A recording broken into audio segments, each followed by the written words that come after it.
تمام احباب کو میری طرف سے محبت بھرا سلام۔ دوستو، آج ہم بات کریں گے قسطنطنیہ کی فتح کے بارے میں۔ قسطنطنیہ فتح کرنا ہر مسلمان سپہ سالار کا خواب تھا۔ اس کی بنیادی وجہ رسول کریم صلی اللہ علیہ وآلہ وسلم کی اس کے فاتح کے بارے میں بشارت تھی۔ ایک موقع پر آقا کریم صلی اللہ علیہ وآلہ وسلم نے فرمایا، تم ضرور قسطنطنیہ فتح کر لو گے، پس بہتر اس کا امیر ہوگا اور بہترین وہ لشکر ہوگا۔ قسطنطنیہ کی فتح کے لیے جانے والی مہمات میں کئی جلیل القدر صحابہ کرام اور اہل بیت رضوان اللہ تعالی علیہم اجمعین بھی شامل رہے، مگر قسطنطنیہ کسی سے فتح نہ ہو سکا۔ قسطنطنیہ 29 مئی 1453 عیسوی کو سلطنت عثمانیہ کے ہاتھوں فتح ہوا۔ صدیوں تک مسلم حکمرانوں کی کوشش کے باوجود دنیا کے اس عظیم الشان شہر کی فتح عثمانی سلطان محمد ثانی کے حصے میں آئی، جو فتح کے بعد سلطان محمد فاتح کہلائے۔ مسلمانوں نے 700 برسوں کی کوشش کے بعد بالآخر قسطنطنیہ موجودہ استنبول کو فتح کرنے میں کامیابی حاصل کی۔ بظاہر یہ واقعہ آج تک یورپ نہیں بھول پایا۔ در حقیقت سلطان محمد نے تخت نشی ہوتے ہی قسطنطنیہ پر حملہ کرنے کی تیاریاں شروع کر دی تھی۔ یہ ان کا مقصد بن چکا تھا۔ سلطان محمد نے پہلے تمام باقی دشمنوں سے خطرہ کو ختم کیا۔ سلطان محمد نے پہلا کام یہ کیا، قسطنطنیہ سے تقریباً 5 میل کے فاصلے پر ایک قلعہ تعمیر کروانا شروع کیا۔ اس قلعے کی تعمیر کے دوران ترکوں کی کئی چھوٹی لڑائیاں بھی قسطنطین کے سپاہیوں کے ساتھ ہوئی، لیکن یہ بنتا رہا۔ یہ قلعہ 1452 عیسوی کے موسم سرما سے پہلے تیار ہو گیا۔ باسفورس اب عثمانیوں کے قبضے میں تھا۔ اب سلطان محمد نے باقی تیاریوں پر توجہ دی۔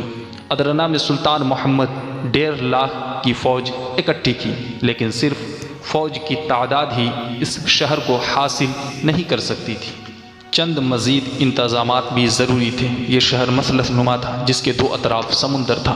زمینی افواج صرف ایک طرف سے ہی حملہ کر سکتی تھی، لیکن یہ حصہ کافی مضبوط تھا۔ یکے بعد دیگرے 3 دیواریں اس حصے کی حفاظت کرتی تھیں۔ اندرونی دیواریں حد درجہ مضبوط تھیں۔ ہر دیوار کا درمیانی فاصلہ 60 فٹ تھا۔ دوسری اور تیسری دیوار کے درمیان 100 فٹ گہری خندق تھی۔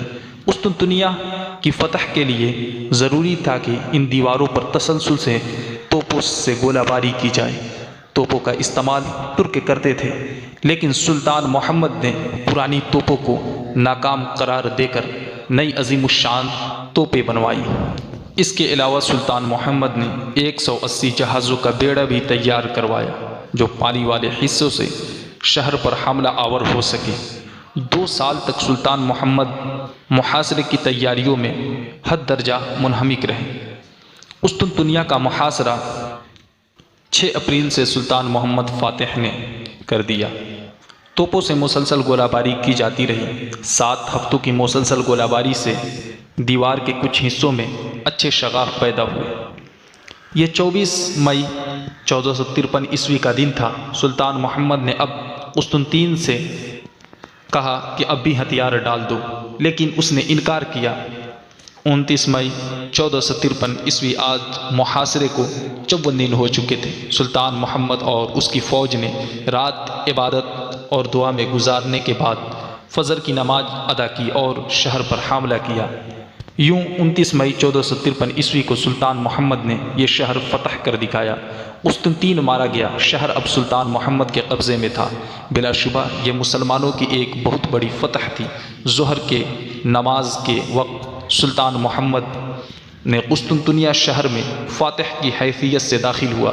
سلطان محمد نے بے حد سختی سے حکم دیا کہ لوگوں کی جائیداد کو نقصان نہ پہنچایا جائے، لوٹ مار نہ کی جائے۔ ان کو مکمل اطمینان دلایا، حالانکہ یہ ایک رواج تھا کہ مفتوح شہر کو اس قدر لوٹا جاتا کہ لوگوں کی عزت بھی محفوظ نہ رہتی۔ یورپ اور غیر مسلمانوں نے جہاں کہیں بھی قبضہ کیا، خوب لوٹ مار کی، یہاں تک کہ کسی عورت کی عزت بھی محفوظ نہ رہی، لیکن ترکوں نے یہاں ایک تاریخ رقم کر دی۔